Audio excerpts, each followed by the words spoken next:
Hey, hello. Common Sense Rip. Kind of halfway between a review and some helpful things. So here we are, 90-degree blast this summer. Guess what we're playing with. So way back when we had first got in our pool, the first winter we had, the wide mouth skimmer actually buckled from the weight of the snow and the ice, and it put some creases in. Of course, right around where the wide mouth skimmer was. And as you can see, I've already tried a few times. It's actually almost every summer, every spring, when we go to fill our pool up, it's leaking again. So I've tried some fixes. Well, I went online and I was trying to figure out how I could fix the pool without putting a whole new pool up. And I came across this Fair Oaks has a repair kit. So I ordered one.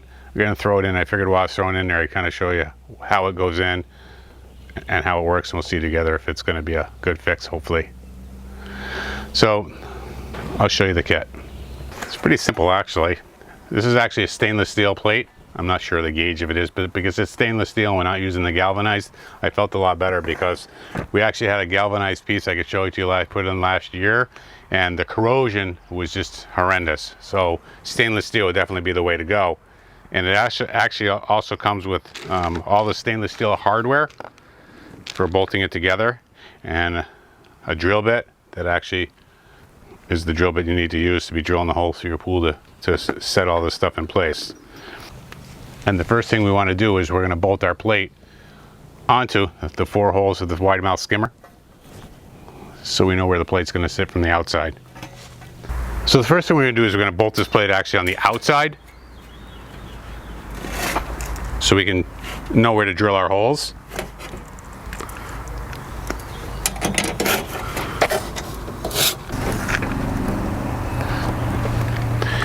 And what I would do is I went through and around and I just made sure that each of these holes for the wide mouth skimmer all line up with the holes that are inside for where they're going to go. And then what's going to happen is we're going to drill the 4 holes in the outside 4 corners next. So we're going to take the drill bit that came with our kit, okay, and we're going to drill. We're going to go around and drill each one of the 4 outside perimeter holes.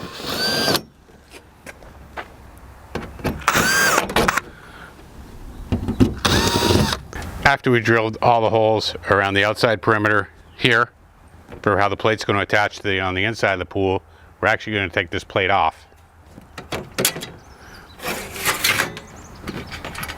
Now the next step after the plate is off is you actually want to take the inside part of the wide mouth skimmer that was inside your pool that was mounted to the skimmer itself. You actually want to mount that into the hole that was here, into the holes that were holding the skimmer guard, the skimmer plate.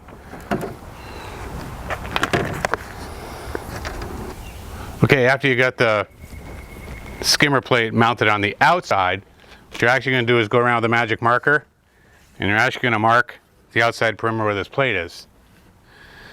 Now for you, those of you that are sharp enough to see that I've actually gone ahead and done some of this already, a little film issue before, which is why I'm playing kind of a catch-up on the video of what we did to kind of get to this point.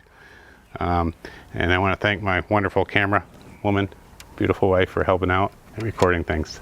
You're welcome. So after we've gone around the perimeter with a marker, we've now marked where we want to cut the material. Now before you cut this out, what I did is, I don't like squares, and a pool is really not good. It leaves a stress point or strain point where it can tear from. So what I did is I actually took it's a 1-inch hole saw, and I went around the corners and I cut each of the corners out with the hole saw first. It also makes it easier to get your cutter in and be able to go down with the cutter to cut these. I did start using a cutoff tool, an electric grinding cutoff tool, but I didn't like because the fact it wasn't leaving a nice clean, not sharp edge on the outside like the tin cutters are. If you go around the tin cutters very slowly and carefully. So now what I'm going to do is I'm going to finish cutting out along the lines on here, so I can cut all the material and see down around here where the rest of the material is and stuff, and get that out of the way. And the plate's actually going to go up behind that and reinforce that.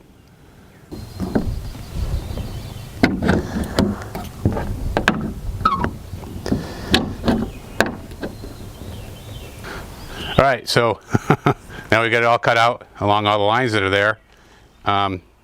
There's a couple of rough places, and actually where the drill went through, there's some burrs that are sticking out and stuff like that. You could probably use a file, I don't know, maybe some sandpaper. I like to do things with power tools. I'm not going to keep this under power on the backside. All I'm going to do is I'm just going to smooth out anything that's rough that's on the back side of there. And when I do that, I'm just going to, all I'm going to do is hit it and then just grind after it's not under power. So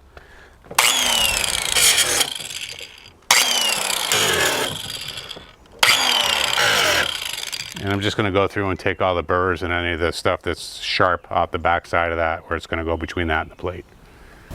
Okay, and then because there's still some, well, there's a lot of corrosion and rust and everything on the back side of this, what I want to do is I want to go over with a wire brush, trying to get all the corrosion and everything off. At least that's where it's going to be between the stainless steel plate and the pool wall, to try to clean that up as best as I can. Okay, so I got done, I just took a wire brush and cleaned it up the best I could. I took some alcohol and a couple of paper towels and kind of wiped down the outside part of the pool. And I wanted to put something on between the wall and the new stainless steel plate that was going to go on. And this is a Rust-Oleum leak seal. It's kind of a rubberized, flexible coating that I thought would seal, at least to seal off any more oxidation that would get in between the plates there and the water and whatnot might be in there. Because now what we're going to do is I'm going to bolt that stainless steel plate onto the inside of the pool liner here. You were right, I was wrong.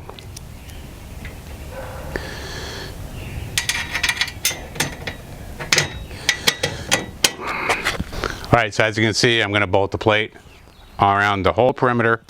All right, so I got all these bolted together. You can see how it's looking like on kind of the finished edge here. What I'm going to do is I'm going to take some duct tape and go over these bolt heads on the inside, just to put a little cushion between the duct tape and the liner. And actually this liner, we're actually putting a brand new liner in here, so I'm going to fold the liner back up on top of here after I put the duct tape on it. And then the skimmer will actually be mounted. The skimmer will actually be mounted onto this new plate here. And I'm still deciding what to do on here. These are tight kind of along here, but where the fold was and where this is up and sticking out, it's kind of an edge that's sticking up on there. So I don't know if I'll put some trim on there or cover, or maybe just put some, I'm open for suggestions if someone wants to give me a suggestion. So I hope this helped out. I'll try to do an update a little bit later on after the liner and everything's in place, how things went. But if you've got any questions, any advice, you want to put in your 2 cents, I'd love to hear from you. Thanks for stopping in. And we're back. Look a little different.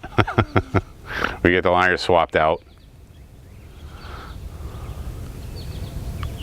which was painful. I didn't want to share that with you. And we haven't cut out the return and the wide mouth skimmer openings yet. The pool's been filled up and we're at that point we're going to do that. But before I did that, I wanted to point something out. Between the plate and the pool wall, we had taken a wire wheel to and cleaned off and shot some, it's like that, like a flexi seal. It's a Rust-Oleum, and that was between the plate and the pool wall. Well, now since the plate's in place and the liner's back in place, and we're going to be cutting into the liner to put the wide mouth skimmer on here.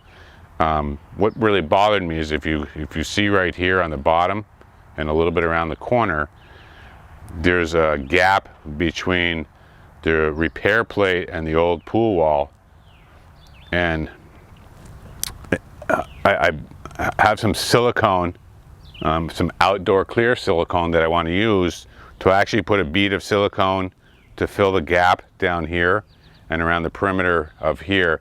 I noticed people were talking about leaving this exposed, and I didn't want to do that. So before we cut that in and put the wide mouth skimmer back in place, I'm actually going to go around, I'm going to put a bead of silicone inside and actually fill everything up so it's siliconed between the repair plate and the old pool wall, and a little bit even on top of that, just to protect the edges and make sure no water gets in there and sits there and causes any more corrosion.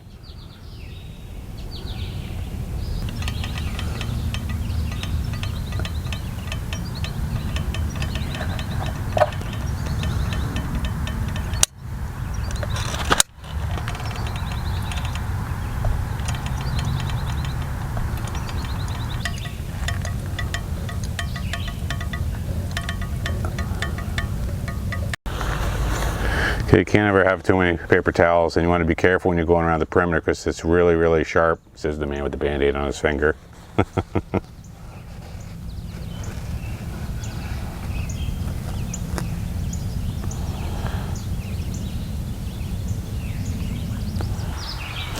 Oh yeah, finally get the skimmer back on here. We end up going with the brand new, it's actually an Olympic skimmer. It was kind of difficult to line the screws on the inside plate up with through the holes in the plate and then onto the skimmer itself, but we got it on. It looks dry. How come we won't have any leaks and it'll stay dry? And it looks like it's going to work for us. While we're hooking up the skimmer and trying to get our pump running again, our jacuzzi sand filter decided to expend its gasket, so I'll be doing another video and I'll show you how I'm going to fix that, or attempt to fix that if the parts will work. Thanks for stopping by. Like always, leave some comments below. Let me know your thoughts, your 2 cents, any opinions, options, something better I could have done. Always willing to learn, and thanks so much for stopping in.